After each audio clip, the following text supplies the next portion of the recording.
בוקר טוב רבותיי, ערב שבת קודש, פרשת בהר.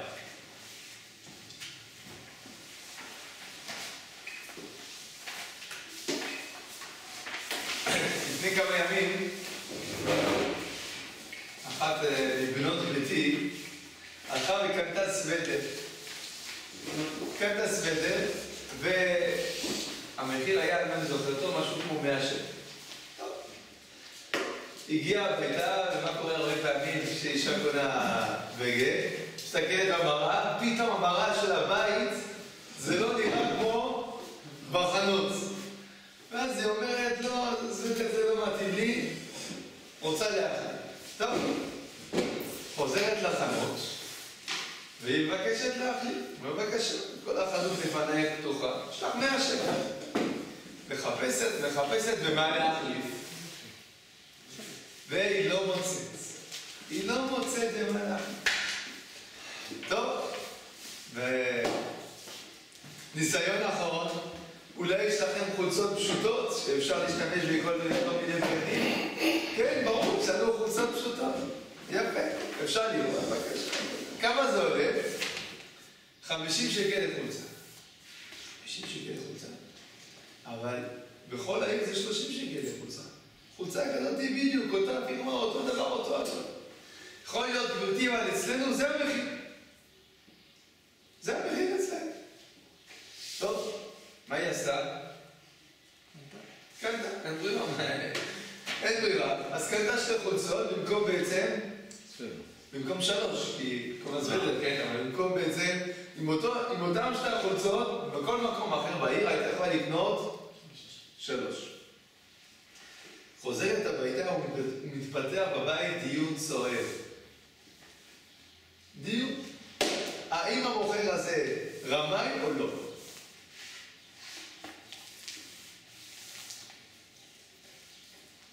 האם המוכר הזה עבר איזושהי עבירה? האם המוכר הזה בסדר? או אפשר לומר, לא, זה המחיר שלו, הכל גלוי וידוע לפני גזעי גמדיך, זה המחיר. והוא אומר כבר ברור, בסדר, יכול להיות שבעצם זה 30, אבל אצלי המחיר זה 50. כן, אבל אני תפוס אצלך, כי אני... זיכוי. יש לי זיכוי. מה שנקרא, זה המשחק, זה החיים. מה אתם אומרים? השאלה אם נותן את החולצות לאחרים, גם ב-50 אז זה בסדר. הוא אומר לכולם מוכר ב-50. בסדר, הוא רוצה את ככה, לא רוצה תקנה, מה אתה רוצה? זה בסדר גמור. רוצה תקנה, רוצה? אל תקנה. אל תקנה. טוב. מה אתם אומרים?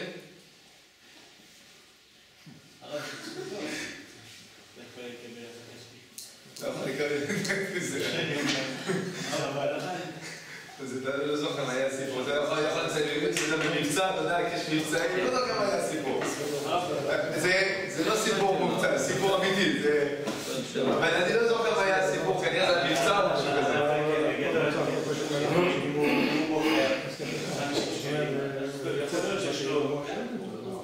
טוב, בסדר, זה המחיר שלו, זה עולם העסקים. בהלכה יש מושג כאילו שאסור למוכר למכור יותר מאחוז. יותר משטות, אבל זה רק באוכל. באוכל רק בשוק. אתה אומר רק באוכל? לא? רק רגע, אתה אומר, יש אולי איסור, איזה נקרא האיסור הזה? ישר. יש אולי איסור, בסדר, יש אולי איסור, אתה אומר אולי רק באוכל. טוב, אנחנו עסקנו, מי שהגיע טיפה באיחור, עסקנו בשאלה, בן אדם שמוכר חולצה ב-50 שקל, כאשר בכל השוק מוכרים אותה ב-30. האם הוא עבר איסור? אבל הוא אומר, הכל גדול, כן? הוא אומר מראש, אצלם המחיר זה 50, אני יודע שכולם מוכרים ב-30, אצלי זה 50. למה? ככה. טוב, אז עלתה פה על הרעיון. אולי יש איסור. עכשיו, בואו נראה קודם כל. שואל אתכם שאלה. כתוב בתורה, וכי תמכרו ממכר לעמיתך, או קנו מיד עמיתך, זה אצלנו בפסוקים בתחילת הפרשייה.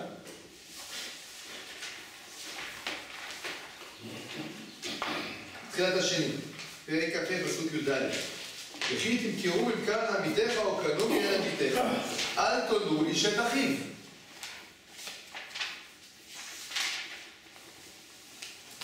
אני חוזר, וכי תמכרו ממכר לעמיתך, אתה קונה משהו, אתה מוכר משהו, או קנו מיד עמיתך, או אתה קונה משהו, אל תונו איש את אחיו. מה הפירוש אל תונו איש את אחיו? אנחנו פרשת ביאה. פרשת ביאה. לא, בשני פה. בשני של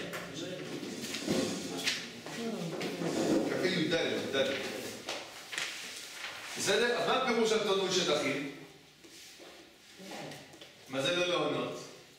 לשקר. לשקר, לרמות. לעבוד עליו. טוב? נראה, תראו, לכאורה אתם צודקים. תסתכלו מה אומר ספר החינוך. לכולם יש דפים? יש דפים. כולם, שימו דפים בכניסה.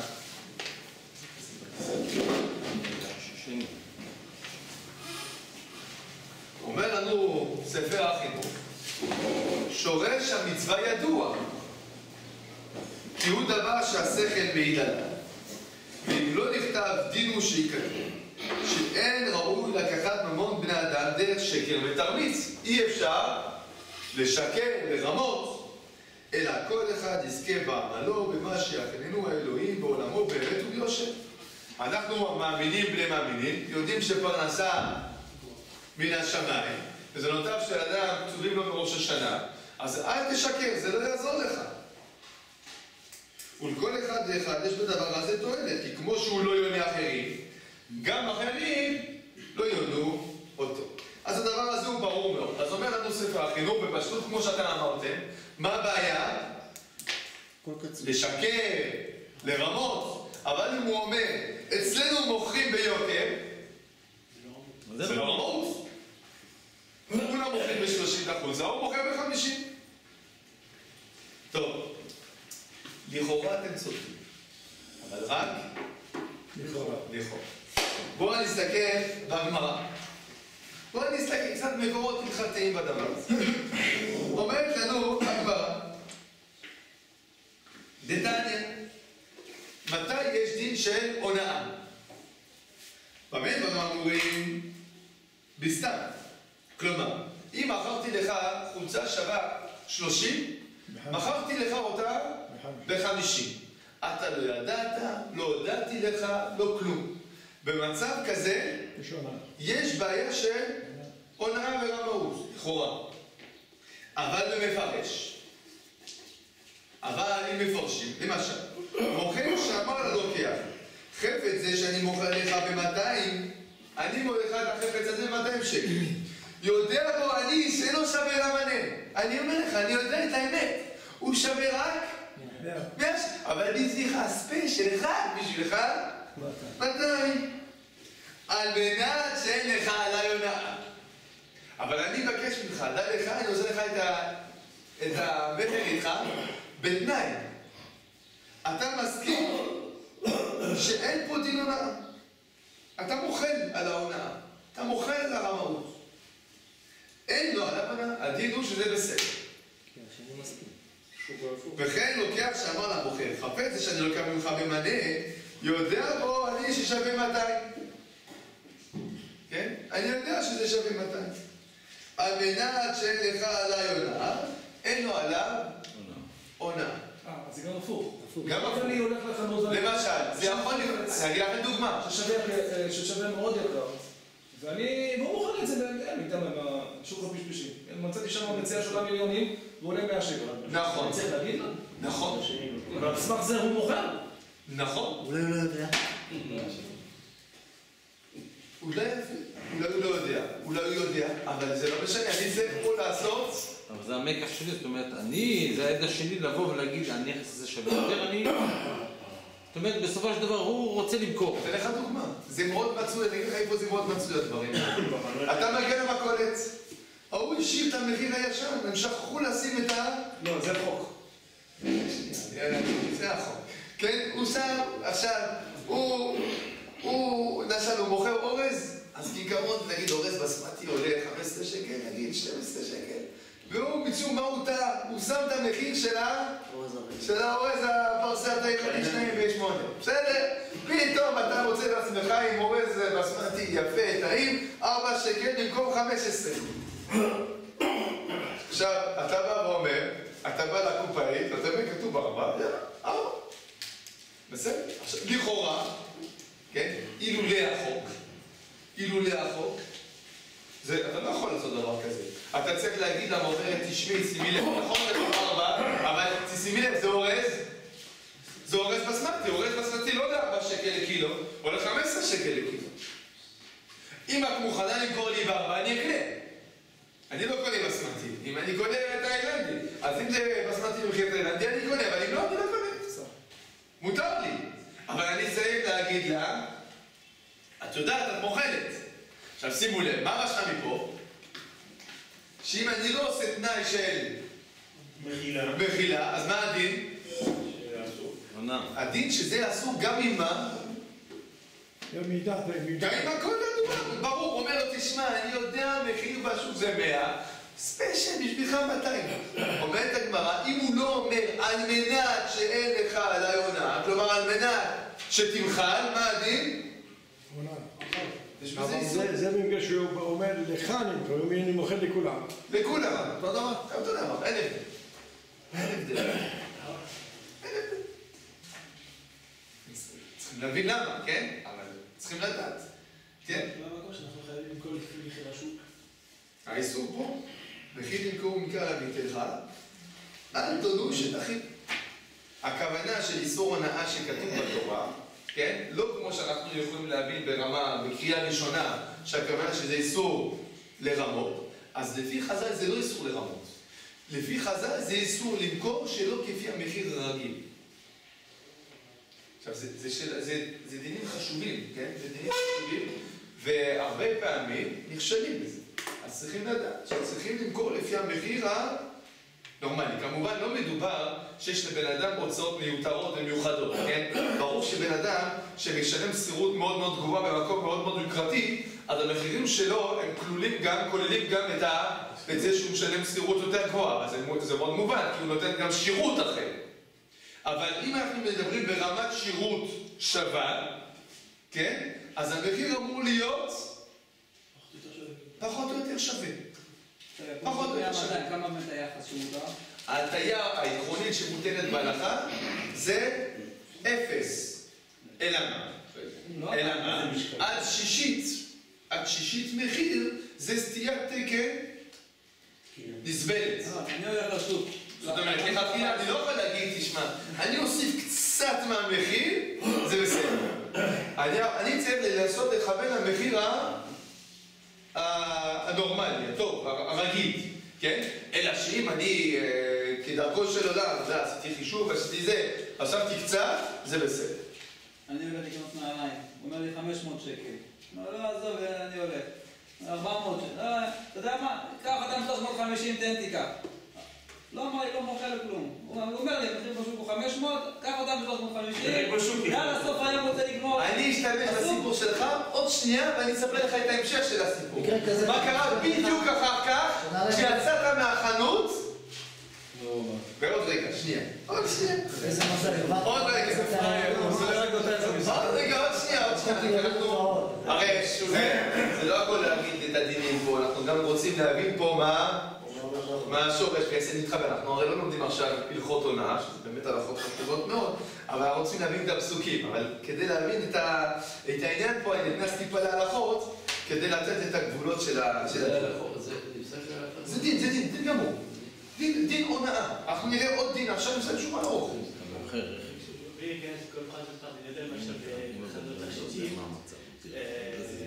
אם פתאום יש תכשיט שהוא משמעותית יותר זול, זה פוגע בכלל בזווית של החנות, אז הם מעלים את המחיר כדי שזה לא ייראה כמו חנות תכשיטים רציני. אז עכשיו, התכשיט זה לא המחיר, אבל הם חייבים לסטנדרט. יפה, אז עכשיו, תראה, זה שוב יהיה תלוי. מה? האיסור, אני רוצה להדגיש פה חשוב, האיסור הוא לא למכור יקר. זה לא האיסור.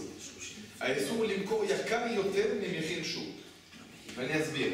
יכול להיות שבתכשיטים למשל, בן אדם קונה זהב 10 שקל לגרם, והוא מוכר זהב מעובד 100 שקל לגרם. בסדר? אין בעיה כל עוד, או אפילו 1,000 שקל לגרם, לא משנה עכשיו. כל עוד שכל המוכרי זהב מעובד, מוכרים במחיר הזה. הבעיה היא שאם כולם מוכרים ב100, והוא מוכר ב150. זה הבעיה. עכשיו, אם זה בגלל גם שהוא נותן טיב עבודה שונה, אז אין בעיה. אבל אם זה אותו טיב עבודה, אז למכור במחיר שונה, זה בעיה. ואם הוא קנה יותר יקר? מה? אם העלות שלו הייתה יותר יקר? אז זה אומר שהוא כבר, לפני כן כבר הייתה בעיה. כי גם הוא אמור לקנות. לא הייתה בעיה, אני אגיד לך, אני קונה לפעמים דברים, בסדר? אחרי תקופה פתאום, היבואן נשאר עם סחורה, מוריד חצי מחיר, מציב את השוק בחצי מחיר. יפה. אז איך אתה יכול לשפוט? אתה לא יכול לשפוט את האנשים. איך אתה מתמחר לפי הישר? זהו, אני שם לשוק הישר, לא יכול להפסיד. מי שבר, קנה, מי שבר, לא יכול להגיד. אנחנו זאת יחסית למחירים שאתה זה, תראו. לא, סתם דוגמה. אתם שואלים שאלות מצוינות, במובן הן שאלות חשובות, וכמובן שיש, ברור שהשוק הוא דינמי ויש בו תנועה. כן, אנחנו גם לא יכולים לבוא בטענה עם בן אדם שהוא עושה את הדברים בתום לב, אנחנו מדברים פה על בן אדם שיודע את המצב והוא יודע כולם מוכרים ב-30, הוא מוכר ב-50. כן, אם הוא לא ידע, הוא חשב שרגע השוק הוצף, אז אפשר להוריד את המחירים או להעלות אותם וכל מיני דברים. זה מה שהוא עשה, מה שנקרא, הוא לא התכוון, כן? מסתבר גם שאם יגידו לבן אדם כזה, תשמע, אבל בכל המקומות זה מחיר יותר זול, מה הוא יעשה? יכול להיות שהוא יגיד, תשמע, לא ידעתי, אז בוא נסתדר את זה. בסדר? אבל באופן עקרוני אנחנו קודם כל דנים על האיסור עצמו. האיסור הוא למכור יותר יקר מאשר בשוק. כן? אני לא נכנס להלכה באמת, כי גם בהלכה יש מחלוקת מאוד יסודית בין המחבר והערימה, האם האדם הזה שייך היום, כאשר אין שערים קבועים, אין מחירונים קבועים לכל הדברים.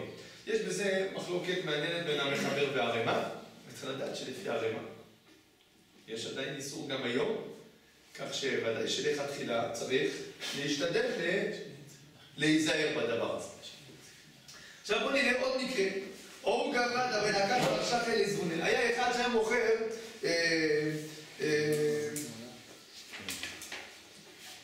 בגדים, משהו כזה, אני לא זוכר בדיוק מה זה עכשיו.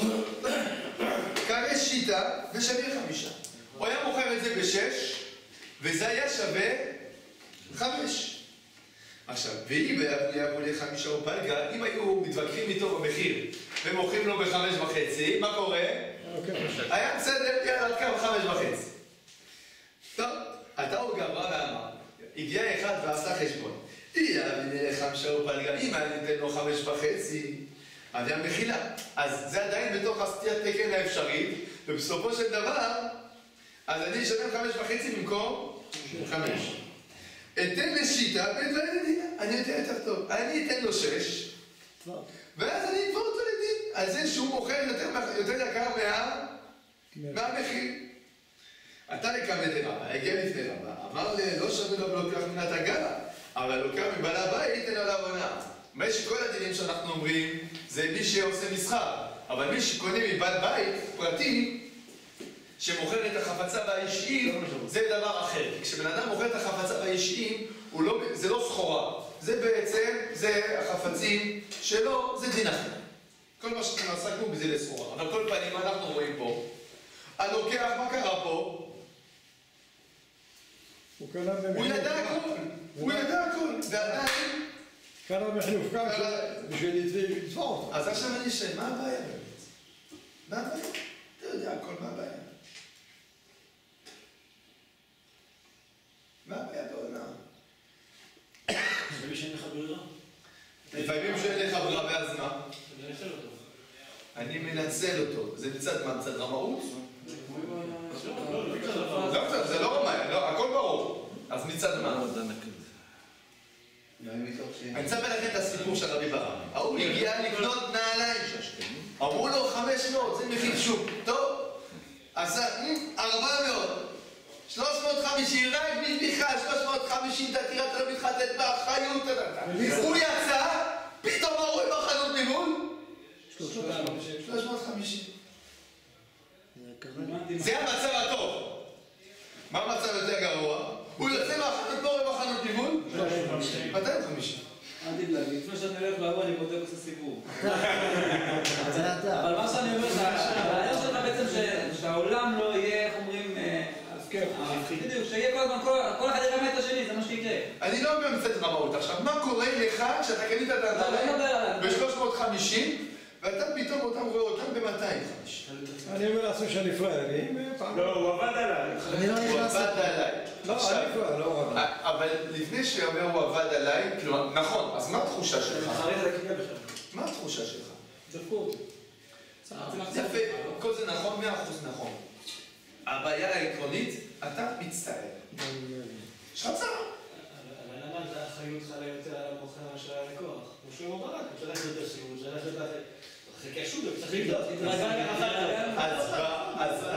אז בוא נראה, אתה שואל שאלה מסוימת. הרי לא חושב שהם הולכים לפי הדין, לא היית צריך לעשות שום סיבוב, שום כלום, היה כזה אמון אחד בשני, שזה מה שהאידיאל. עכשיו, הנקודה היא עקרונית פה, הנקודה היא עקרונית מאוד. תראו, הנקודה פה העקרונית הוא שאחריותו של המוכר לא לצער אנשים. וזה פה דבר שאנחנו לא רגילים לחשוב עליו, אבל זה בעצם מה שכתוב. אני מוכר, אני צריך לדאוג שהלוקח שלי לא יצא בסוף עם הרגשה של מקופח. איי. עכשיו, הוא יכול לצאת עם הרגשה כזאת בכמה אופנים. אופן ראשון, באמת הוא לא ידע את המחיר הרגיל, ופתאום מתברר לו שהמחיר הוא יותר נמוך. אופן שני, הוא ידע את הכל, אבל מה? למשל, אין לו ברירה, כי עכשיו הוא לחוץ בזמן, הוא יש לו אוטובוס והחוצה שלו נחתמה. אין לו זמן עכשיו להתחיל צפנויות. אז הוא אומר, מה המחיר חוצה? אתה לחוץ, אוטובוס, 150 שקל, לא עם בשבילך, אז בשם. מה? 50 שקל לחוצה, למה 150? יש לך אוטובוס, אמרת, לא? עכשיו, מה הוא מרגיש? הבן אדם אין לו ברירה, הוא קונה את החוצה, הוא יודע את הכל. אבל מה יש לו? צער. כל האוטובוס אומר... האם הצער בזמן הקנייה או בדיעבד, לאחר מכן? או בזמן הקנייה או לאחר מכן. אם זה בזמן הקנייה, כלומר, לפעמים יש לו צער, כי הוא יודע את כל הנתונים, אבל אין לו ברירה. אז זהו. הוא לחוץ בזמן, הוא קיבל פתק החלפה, כל מיני דברים כאלה. לפעמים לאחר מכן, כי באותו זמן הוא חשב שהוא עושה את העסקה של החיים שלו, ואחר כך הוא מבין שהמוכר עושה את העסקה של החיים שלו. זה משהו מאוד כוללני, כי כשאדם נכנס לצרכניה, והוא יודע בוודאות שבמקום אחר זה יוצא יותר זול, או אפילו באותה רשת, תלוי איפה החנות עומדת, אז יש מחירים שונים למוצר. עכשיו אני שואל אותך, אתה יודע שהגפרורים עולים במכולת, איפה שלא משנה איפה אתה גר, הם עולים פי 3 מאשר במכולת של המקום השכן. לפעמים אתה תקנה את הגפרורים האלה, למה? כי עכשיו אשתך התקשרה ואמרה, כל הבישולים על האש, אין לי אש! תביא מהם גפרורים. אבל מה תרגיש כשאתה קונה אותם? חבל שלא ידעתי את זה אתמול, כשהייתי שם, הייתי קונה שם. נכון או לא? זה מסקנה זה הרגשה שאתה יוצא, שכאילו... שהאישה לא תצער אותך, זה... לא משנה, אבל אתה מרגיש שכאילו... אתה מרגיש... אתה אומר... איפה הזמן? עכשיו אתה קונה שם פה קרוב אליך, אבל אם היית נוסע לשם, אנחנו לא אמרנו שברור שיש את השקלול של ודאי שיש מקום מרוחק, אז יש לו יותר תובלה בזה, אז אתה מקבל שירות, ברור, אנחנו לא נכנסים ברור, נכון, בדיוק, אני מדבר, ברור שזה נכנס לשקלול, כן? נכון משטר, אבל כאילו זה הצער... אני מדבר, יש לך שני חנויות, אחת ליד השנייה, אבל משום מה עכשיו, אתה בדיוק, אחת סגורה, ואתה אומר, חבל, הייתי קונה אתמול שם, גפרורים בשליש מהמחירים. אבל אין לי כאלה משחק של השוק, אני כלקוח, אז אחד אני לא אחזור אליו, שתיים אני אספר לכל החברים. לא, אני יודע לחזור אליו, למה? כי אצלו הבשר יותר זאת. אבל בסוף, אין לי כאלה משחק, אני יודע שאם הוא עבד עליי, אז אני לא אחזור אליו, ואני אעשה לו פרסומת רע, ואני אפגע בו בדרך שלי. אין לי כאלה משחק, למה התורה מחייבת על המוכר? ברוך אתה אדוני, אלוהינו מלך העולם שהכל נהיה בדור. הרב לא ענית לשאלה אני לא חשבתי על זה, אבל טוב שבאת, כי לא צריך להזמין אותך לשיעור כזה, אתה חייב להיות פה. הוא תעסק בכלכלה. לא ראיתי השאלה שלו, כמו רמי לוי מוכר בקוסטים, יחים אחר. מה? אנחנו לא נכנסים לשמות עכשיו. יש תורה שהוא מוכר בקוסטים במחיר אחר. אבל זה לא קשור, הוא מהספק שלו, הוא שולח לספק, הוא קונה מהספק יותר בזמן. זה ברור ש... זה לא תשאיר, יכול להיות הבדלים. לא, ששם יש לו מתחרים, שם יש לו מתחרים, הוא מוריד, כאן לא מתחרים, הוא יכול שוחט אותך. אני הבנתי שגם בדרך. לא הבנת טוב. רבותיי, אנחנו לא ניכנס לרשת. לא שמות, אבל אם... לגבי העניין, לגבי עצם העניין. אם מקום צריך להגיע לעשות, יש לו יותר הוצאות כדי להגיע אליך, אז זה מובן שזה משתכלל במחיר. אבל לפעמים זה נכון, אומרים, תשמע, האמת היא שלהגיע אליו זה לא לי יותר יקר, אבל האמת היא ששם אני יחידי. זהו, אז אני יחידי שם, אז מה שנקרא יש... מונופול. יש מונופול, ואז ברוך השם אפשר לעשות הרבה מאוד רווחים. אבל מה קורה באמת לבן אדם שהוא נמצא במקום? מה הוא מרגיש כל הזמן? אז נכון, יש לו את האופציה האמיתית, האפשרית, להגיד שמע, לא קורה. יש לו גם את הכלים להתנקם. נכון, יש לו את הכלים להתנקם וכו'. השאלה, האם העולם צריך להיראות אני מנסה אותך ואני מתנקם ואני מנסה ואני אחזיר לך, או שבעצם התורה דורשת מאיתנו איזושהי הסתכלות אחרת. ופה בעצם מה אנחנו רואים? לכאורה, בפשטות, התורה מבקשת מאיתנו להסתכל על הדברים קצת אחרת מאשר, כן? שדה גדול של הישרדות, שדה קרב של הישרדות, כן? אלא יותר, כן? רגע, שנייה. זכותי להתפרנס, בהחלט. זכותו, ואני צריך להיות שמח כשהמוכר מתפרנס. אני שמח שהמוכר מתפרנס. ברוך השם, יש לו פרנסה, יש לו ילדים, הוא צריך לפרנס את משפחתו. אבל מה? אבל לא על ידי זה שהוא מצער אותי, הוא גרם לי צער שאני מרגיש שהוא מנצל את חולשתי, או מצד חוסר ידיעה, או מצד חוסר יכולת אחרת, ברגע זה. אז בואו נראה קצת, נראה איזשהו מדרש פה, ונראה איך המדרש מתמודד עם הדבר. אומר לנו המדרש, ויקרא רבה פרשה ל"ג אות א'. וידבר אדוני אל משה, וכי תמכרו ממכר לעמיתך. עד ההוא דכתיב, מוות וחיים ביד הלשון.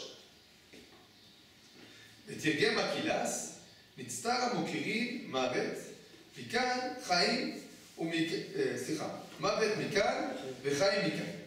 בר סירא אמר, הייתה לפניו גחלת, אני לא רוצה להיכנס לכל הדוגמאות, יש הרבה דוגמאות. בואו נראה ככה, בשורה 1, 2, 3, 4, 5. 5 למדרש. אמר רבי שמעון גמליאל. אתם רואים את זה? אמר רשב"ג לתביא עבדו. אז רשב"ג אמר לתביא עבדו. פוק זבי לי צדותיו. לך תקנה לי משהו טוב. מן שוקה מן השוק. נפק זבן אלישע. הלך וקנה לו לשון. אמר לפוק זבי לי צדות בישע מן שוקה. את תביא לי משהו רע מן השוק. נפק זבן לאלישע. או קנה לו לשון. כולם מכירים סיפור מפורסם מאוד. כל עשו חכמנו לא זוכר איזה. מפורש. כן, מפורש. אמר להם, מה עוד? מה זה הדבר הזה? דקדנה אמר לך, צדותיו עצב אני לישן. דקדנה אמר לך, צדות בישה עצב אני לישן. אני אומר לך, אתה מביא לי משהו טוב, אתה מביא לי לשון. אתה רואה שהוא רע, אתה מביא לי לשון. אמר להם, מי נתבת ומי נבישת? יכול להיות טוב, יכול להיות רע. כדבתה לטבע מיני. כשבן אדם משתמש בלשונו לדברים טובים, אז אין טוב מהלשון. וכדביש לדביש מיני. הרי כשהוא משתמש לדברים רעים, אין יותר הרסני מאשר לשון רמייה. רבי עשה סעודה לתלמידיו, והביא לפניהם לשונות רכים ולשונות קשים. התחילו בוררים ברכים מניחים הקשים. אמר להם, דעו מה אתם עושים, שימו לב מה אתם עושים. כשם שאתם בוררים את הרכים ומניחים את הקשים, כך יהיה לשונכם כך אלו לאלו. לפיכך משה מזהיר את ישראל וכי תמכרו ממכר. האם אתם שמים לב לקשר, או יותר נכון לאי קשר שבין המדרש לתוכן של הדברים? הרי על מה הפסוק מדבר? וחיתום קירוב ממכר. כן? זה הפסוק שאנחנו מדברים עליו. ומה כל המדרש מדבר? על איזה איסור? עונת דברים. עונת דברים. עכשיו, איפה מופיע איסור עונת דברים? לא תשקר. לא תלוי שתלוי. לא תלוי שתלוי. לא? אז שימו לב, בואו נקרא את הפסוקים ביחד. וכי תמכרו ממכר מעמיתך או קנו מיד עמיתך, אל תונו איש את אחיו. על מה מדובר פה? ממון. עונת ממון. במספר שנים אחר היובל תקנה בית עמיתך, במספר של התיבות תמכור לה. לפי רוב השנים תרבה מקלטו, ולפי מאות השנים תמיד מקלטו, כי מספר התיבות הוא מוכר לך. ולא תונו איש את עמיתו, ויראת מאלוהיך, כי אני אדוני אלוהיך. על איזה איסור מדבר פה? דברים. זה עונת דברים. יפה. אז עד כאן, בפסוקים הכל ברור. מה הבעיה? שבמדרש, מה עשינו לכאורה? הוא מביא את זה לממכר. בדיוק. כלומר, לכאורה המדרש עושה פה סלט, כן? שהוא מדבר, החיים במוות ביד הלשון, והוא מדבר על מה בעצם? על הונאת דברים, ועל מה הוא מדבר? על איזה פסוק? על הממכר. וכי תמכרו ממכר. מה זה קשור? זה המשך למה שבשבוע שעבר אמרנו. מה דיברנו בשבוע שעבר? פסוק.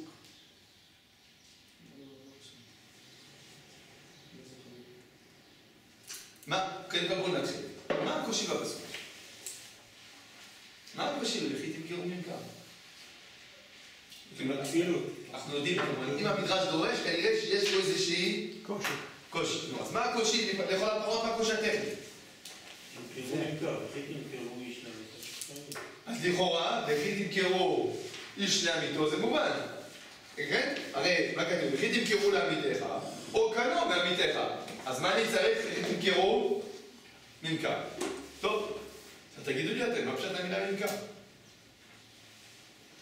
מה הכוונת המילה ממכר? סחורה. נכון. בפשטות, מה הכוונה ממכר? מה הכוונה המילה ממכר? דבר שמיועד למכירה. דהיינו, סחורה, לא צימה. סדות. אבל זה כתוב בסדות. זה נכון. זה גם נכון. שניהם צודקים, אבל אני אגיד לכם משהו שככה... אבל האמת היא שאין דין הונאה בקרקעות. אבל זה נושא לשיעור אחר.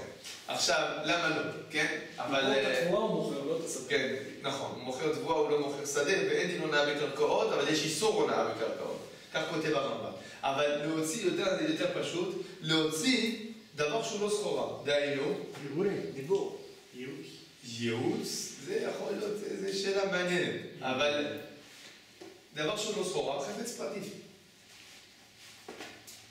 כשאני מוכר, נגיד, את האוטו שלי, לא יודע אם מישהו ירצה לקנות, אבל אם אני רוצה למכור אותו, זה לא סחורה.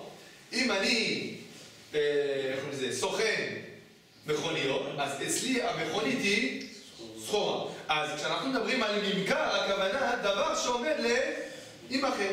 דהיינו, סחורה. זה סחורה. יפה. נו, אז למה? אז עכשיו בפשטות, זה המקור של חז"ל לומר שבחפצי בעל הבית אין דין של הונאה. הרמב"ן באמת שואל מה המקור. לעניות דעתי, זה המקור. חז"ל דייקו מהמילה הזאת. אבל בפשט עכשיו בוא נשאל, מה בעצם מפריע לחז"ל? אז מה חז"ל פה באו לדרוש? שזה כולל. גם זה. אולי גם את הסחורה ואת המכירה. העובדה שחזרו על המילה, זה לא רק תמכור ממכר, זה לא רק הסחורה, גם כל התהליך של המכירה. ואז אולי אפשר גם להגיד את המדרש, שגם כולל הונאת דברים. זה לא רק, כמו שאמרנו, רק חפץ, זה כל תהליך המכירה, שהולך לספר לו על אותו ממכר. אולי נגיד משהו בכיוון שלך, ונמשיך אחר כך בעזרת השם בכיוון קצת שונה. יש מגיד מדובנה מעניין מאוד, יש לו ספר אוהל יעקב, נקרא מגיד מדובנה. אז הוא אומר, מה זה החיים? הוא דורש את המילה פה, חיים במוות. הוא אומר, מה זה החיים במוות שמדובר פה? אז הוא עושה דרשה. אבל הוא אומר, זה כשהמוכר מוכר וקונה. אז כשהוא בא לקנות מהסוכן, הוא אומר לו, מה, זה הסחורה שלך, על הפנים. פנים, לא טוב, מת, כלום, לא שווה. טוב, תעשה לי מחיר טוב. אחרי שהוא בא למכור, מה הוא אומר? אתה יודע מה זה סחורה? זה א', אין כזה פשוט, לא תמצא. זה חבל על הזמן, כן? אז הוא אומר, זה החיים והמוות ביד הלשון. הסחורה מקבלת חיים ומוות ביד הלשון של המוכר. טוב, סליחה, זה בדרך הצחות ככה של המגיד עידוד. כן, עכשיו... אז מה קשה למדרש? לא, לענייננו אני חושב שהמדרש פה רוצה להדגיש פה משהו אחר. בואו ננסה להבין בפסוק. באמת, המילה פה, הונאה, היא מופיעה בשני הקשרים שונים בסופו של דבר, בהפרש של 3 פסוקים. נכון? בפסוק הראשון המילה הונאה פירושה הונאת ממון, בפסוק אחר כך הכוונה הונאת דברים. מה הקשר בין הדברים? שלא תחשוב שיש הבדל. שניהם תגור בוצעה. לא, זה לדעתי עבירה גורמת עבירה. אתה תתחיל בממון ואחרי זה תורם אותו בדברים. במשפט, אתה חושב שזה ככה? בואי נקרא לכם את הפסוקים עוד פעם. וכי תמכרו מכאן עמיתך או קנו ביד עמיתך תנו שתאכלו. מספר שנים אחר יובל תקנים את עמיתך, מספר שנים תמכור לעמיתי רוב השנים תרים כזאת, תימד השנים תרים ולא תנו שתעמיד עוד הרי תעננך כיד בני לכם. ועשיתם את חוקותיהם שתת תשמעו ועשיתם אותם ושבתם לארץ עליהם. יכול להיות שכשאתה עושה הונאת ממון, אז אדם יודע אם אתה עובד עליו או לא. הוא יכול לבדוק את זה במקום אחר. נכון, יכול להיות, נכון. אבל הונאת דברים, לא תמיד הוא יכול לבדוק. מה זה הונאת דברים?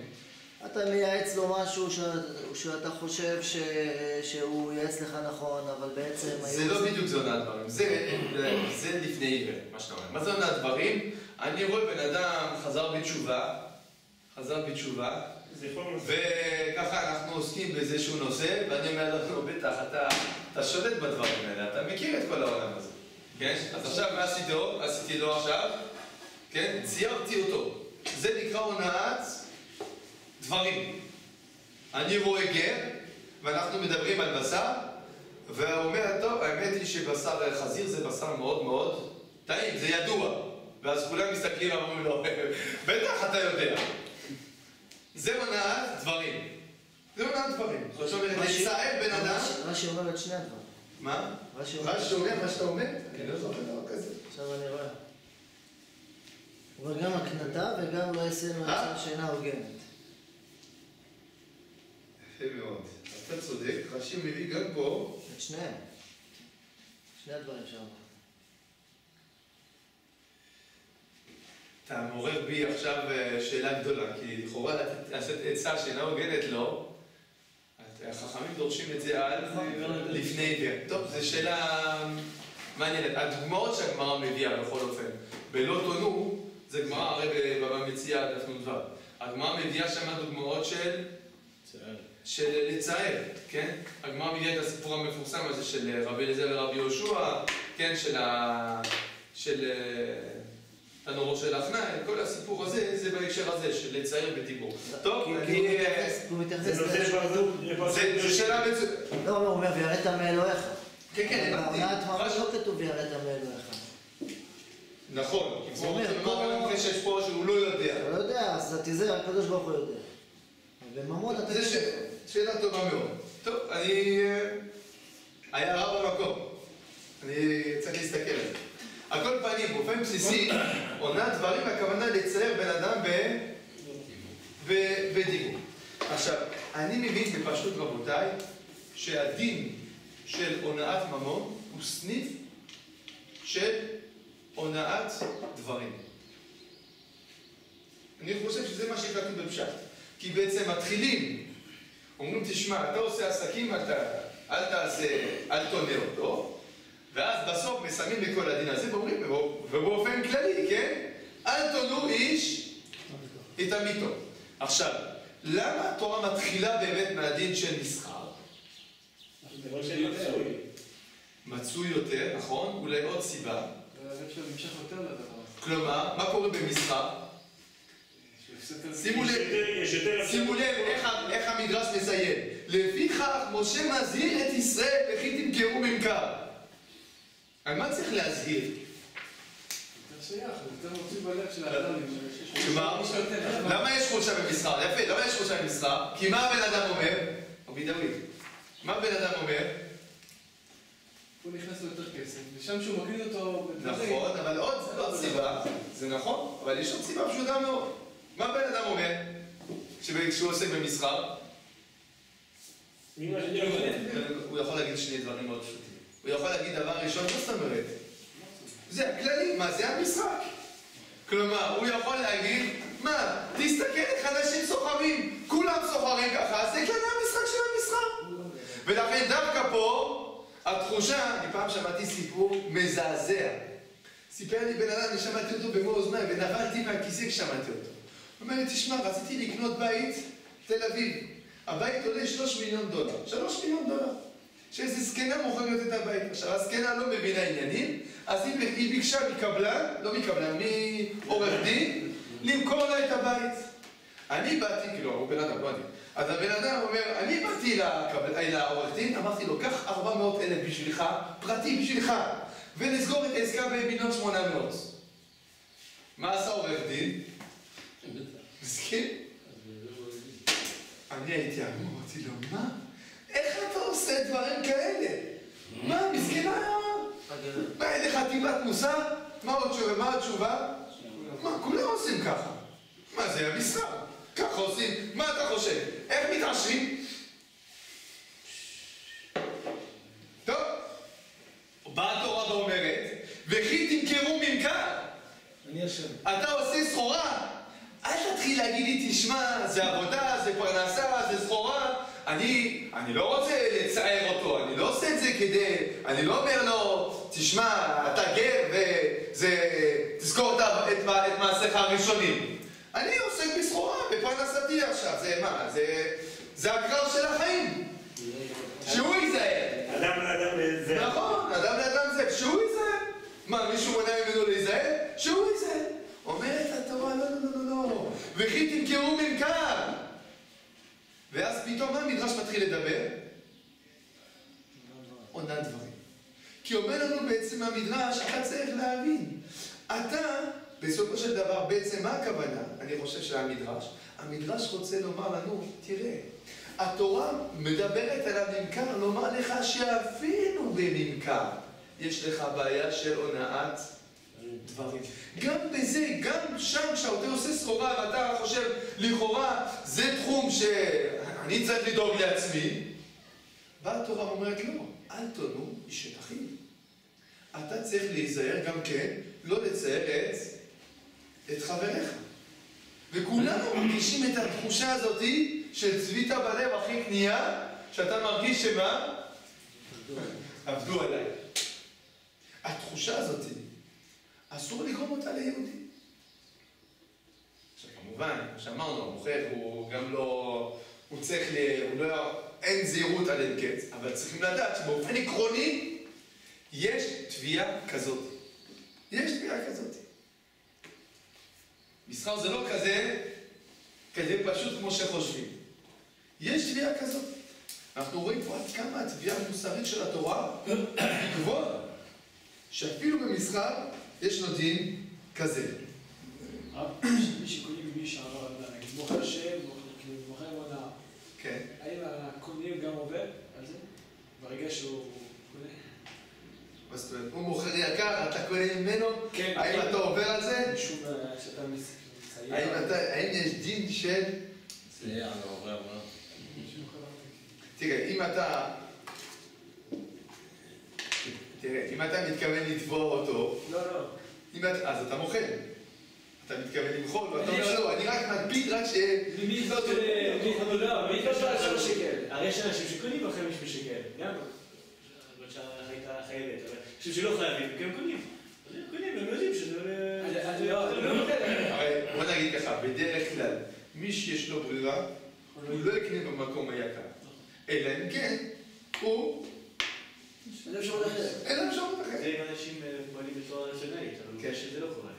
לפעמים, נכון, אנשים לא שמים לב, אבל מה קורה אחר כך? באמת, אז הם לא שמים לב, אז הם קונים ב-50, ואחר כך, למחרת, ליד חנות אחרת, הוא רואה ב-30, ומה קורה בלב? איי. האיי הזה, פה, ברגע הזה, אל תוד משאתה איתו. מבחינת השאלה שלו לא, זה שאלה מעניינת. האם, אתה שואל בעצם, יש דין של לפני עיוור או מסייע לדבר עבירה בונה? אני לא יודע. זו שאלה מעניינת, אני לא יודע. לא זוכר שראיתי התייחסות, לא יודע. אבל איפה האחריות של האדם פה? אתה שואל איפה האחריות של הקונה? כן. כן, אז באמת לא, האחריות היא על המוכר. האחריות היא על המוכר. יחליט למכור או נמכר. הוא מוכר, גם כשאתה קונה. אתה קונה, אבל אתה קונה בזול. זאת אומרת, אם אני רואה בעצם שהמוכר פה הוא מפסיד, כמו שאמרנו, אם אני רואה במכולת או במקום אחר, שההוא בעצם, הוא נתן מחיר שהוא לא מחיר שוק, עכשיו, אם הוא יודע, ואני אומר, אתה יודע, או אני יודע, אני מוכר. אני קרא לי פעם ככה, רציתי לקנות תוספות רבנו פרץ. תוספות רבנו פרץ. אני על כל החנויות, אני זוכר איזה מחיר זה היה, זה לפני הרבה שנים, אני לא זוכר איזה מחיר זה היה, ופתאום הגעתי לחנות אחרת, חצי מחיר. חצי מחיר? התחלתי לחשוש, רגע, אולי הוא בעצם הוא... לא, הוא לא יודע, אולי הוא לא יודע שכולם מוכרים יקר. הרי הוא לא, סתם בן אדם, הוא לא... אז ניגשתי אליו, אמרתי לו, תשמע, אתה יודע, ראיתי הרבה חנויות, הרי ראינו פרץ שאתה מוכר פה ממש חצי מחיר, וזה הבדל משמעותי, כן? אז זוכר, הבדל משהו של 100 שקל, משהו כזה. אמרתי לו, כל החנויות מוכרים יותר יקר, אתה מודע לזה? הוא אמר לי, כן, אני מודע, אתה מוכר, כן, כן, רוצה לעשות את זה, ככה. הוא הרוויח לקוח, כן? אבל הוא היה יכול לומר באמת באותה מידה. לא ידעתי. תשמע, באמת לא ידעתי, אתה יודע מה, אז אתה נחמד איתי וזה, נעשה לך הנחה. אבל לא ידעתי. ובאמת הייתי, תראו מה קורה אחר כך, פתאום אותו מוכר, הוא מדבר עם השכן שלו, ותשמע, אמרתי 3 רבנו פרץ, הכנסתי ככה וככה. ואיך נעשה ככה וככה? מה אני אומר, זה המחיר שוק. מה מרגיש אותו מוכר? הוא מצטער. אז גם הקונה. כמובן, פה כל אחד לפי, הקונה הוא אחראי על המחיר הנמוך, המוכר אחראי על המחיר הגבוה. אז יש לזה, בדרך כלל הבעיה יותר אצל המוכר. הוא יותר עלול, לכן מתחילים ממנו, כי הוא יותר עלול להיכשל בדבר הזה. כשאנחנו רואים את זה, אנחנו מבינים בעצם עד כמה התורה מקפידה על זה שאנחנו לא נצייר אחד את השני. אם אפילו בדרך מסחר, שזה לכאורה המקום האחרון שהיינו חושבים שיש בזה איסור של לצייר את חברו. אם אפילו שם התורה מקפידה שלא לצייר את חברו, על אחת כמה וכמה שאין לנו לצייר את חברנו, מה? בדיבור ועל לא עוול בכפו. או אפילו אם יש לו איזושהי אשמה, לא לצייר אותו. הגמרא מספרת, כאן מספר סיפור אחרון, אבל הגמרא, המדרש פה מספר על אביה. אביה היה בנו של רחבעם. וזוכרים שתקופת רחבעם הייתה פילוג הממלכה.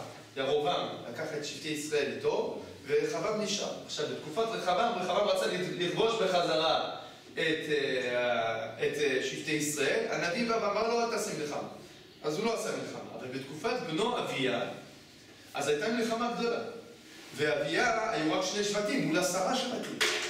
הנביא מספר בדברי הימים שאביה ככה אמר נאום חוצב להבות, אנחנו מעטים מול רבים, אבל אנחנו עובדים את השם, ואתם עובדי עבודה זרה, ואנחנו, הקדוש ברוך הוא ייתן אתכם בידינו, כי אתם עובדי עבודה זרה וכו'.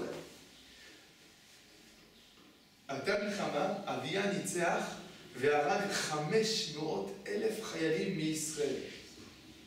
500,000 אנשים. ומיד אחר כך כתוב שהוא מת. ככה לפי חז"ל. שואלים חז"ל למה הוא מת. עכשיו, חז"ל אומרים לנו, חז"ל אומרים לנו בגלל שהוא צייר אותם. בגלל שהוא אמר ליהודים, אתם עובדי עבודה זרה, הוא צייר אותם, על זה הוא מת. על זה שהוא צייר אותם. לא, הוא ניצח בגלל שבאמת היה מגיע למחרת יהודה לנצח. אבל הוא נענש הוא פרטיץ על זה שהוא צייר אותם. עכשיו, איך המדרש אומר את זה? אומר המדרש, הוא המלך שמצייר מלך נענש על אחת כמה וכמה עדות שמצייר עדות. אם אני אתרגם את זה במילים, אני אגיד ככה. ומה פוליטיקאי שמצייר פוליטיקאי ששניהם נכנסים לזירה על דעת כן. הוא נענש על זה, על אחת כמה וכמה אדם לאדם, שהם לא נכנסו על דעת להתקוטט אחד עם השני. שצריכים להיזהר שלא לצייר. כשקראתי את זה, אז התעוררה, יכול להיות שכבר דיברתם, אבל זה התעוררה אצלי שאלה. מדוע כל הסיפור הזה סביב היובל? היובל. אז האמת היא, אמרתי על זה שיעור לפני כמה שנים. למה באמת הסיפור הזה מופיע בהקשר היובל? יובל, שמיטה. נכון, זו שאלה מצוינת, אבל זה נושא ארוך. כן, אבל אולי אתה רוצה להגיד משהו, כן. כל השמיטה וכל היובל זה תביעה מוסרית. תביעה מוסרית מאיתנו, כלפי הסביבה, כלפי עצמנו, כלפי שבושקו. לדעת מי האדון... זה נכון? כן. וביובל יש ציווי אלוקי שהקרקע חוזרת. שימו לב, גם אם יש ציווי אלוקי ואתה הולך על פי הציווי האלוקי, שים לב, לא. לא. יפה. זה, טוב, אמרת רעיון יפה, אני חושב שיש עוד ככה... יש עוד להערך בדברים, אבל זה ודאי שאלה חשובה, למה באמת הדיון הזה מופיע בכלל בהקשר הזה של היום. אני רק רוצה לסיים בסיפור אחד, שאני חושב שהוא מאוד נוגע לכל אחד ואחד מאיתנו, הוא יכול להגיע לכל אחד ואחד מאיתנו. מעשה היה בבעל שם טוב. בעל שם טוב הקדוש, אתם יודעים, היה לו כל מיני הנהגות מיוחדות. ואחת מההנהגות המיוחדות שלפעמים היה עולה למרכבה, והסוסים לוקחים אותו איפה שהם לוקחים.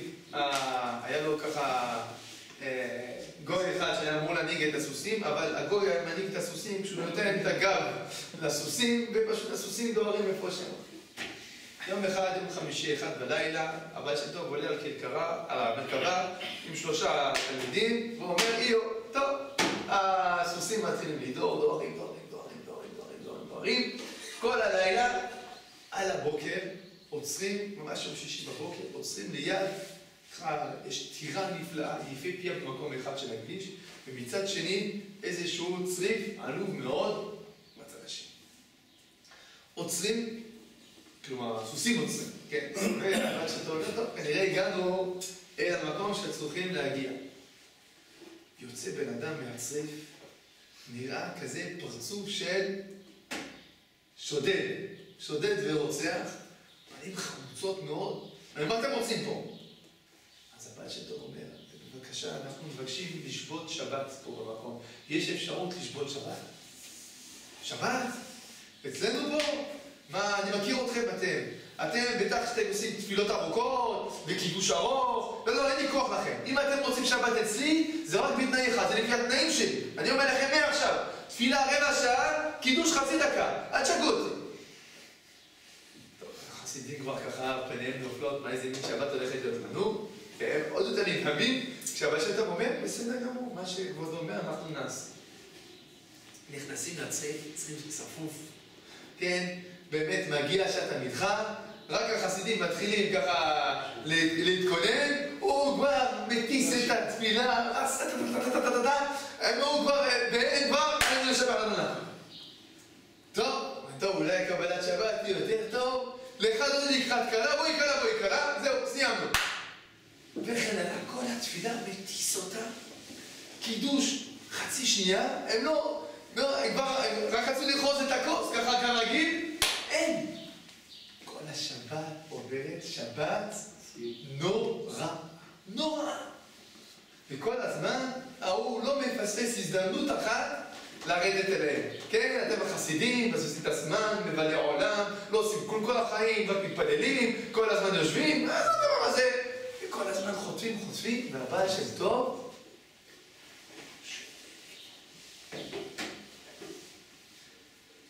הגיע הזמן רבה לגרבים. חשבו אולי סעודה שלישית יהיה ככה, יהיה משהו יותר טוב, כן? איזה רבה דגרבים, ההוא כבר אומר, מתי שקיעה? כי צריך להרביט בה. כי זהו, מתי שקיעה? הרביט. מסיימים את השבת הנפלאה, וכבר הבעל שם טוב מתכונן לעלות בחזרה על המרכבה. החסידים לא מבינים מה הלך פה, מה הם באו פה לתקן, מה העניין פה?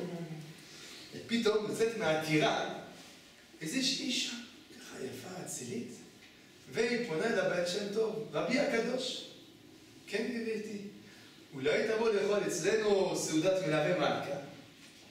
טוב. רבי, אתה לא מזהה אותי? מתבונן, אומר. כן, פייגלה. פייגלה, היית אצלנו, עבדת אצלנו כשהיית קטנה. אני זוכר אותך, מה שלומך? ובוא רבי הקדוש, אני רוצה לספר לך משהו. נכנסו הביתה, יושבים, ואז אומרת, רבי הקדוש, אתה זוכר כשעבדתי אצלכם? כן. אתה זוכר כשהייתי בת 9? כן, אני זוכר שהיית בת 9 פעם. אתה זוכר פעם אחת היו לי קינים בראש. והרבצן שלך לקחה אותי להוריד לי את הקינים, והיא לקחה מסרק, והתחילה לסרוק לי את השערות, וכשהיא סרקה לי את הצערות, בכיתי מצער. בכיתי. אמרתי, אוי, אוי, אוי. ואתה, רבי הקדוש, ישבת בפינה ולא אמרת מילה. כן, אני שומע, זה מצער אותי לשמוע את זה. לא אמרת מילה. טוב. אבל מאוד אהבתי אתכם, כי הייתם נפלאים איתי, רבי הקדוש. כשהתחתנתי עם בעלי. הוא אחד מל"ו צדיקים. מי זה הבעל? טוב, אז אחד מל"ו צדיקים. ומה קרה? ממש כשהתחתנתי עם בעלי, סיפרתי לו עד כמה הייתי טוב אצלכם, והוא אמר לי, דעי לך, לבעל שם טוב הקדוש, אין חלק לעולם הבא. מה? בעל שם טוב הקדוש? כן. בשמיים הוא נידון לאבד חלקו לעולם הבא, בגלל שהוא שמע את בכיך וצערך ולא הגיב.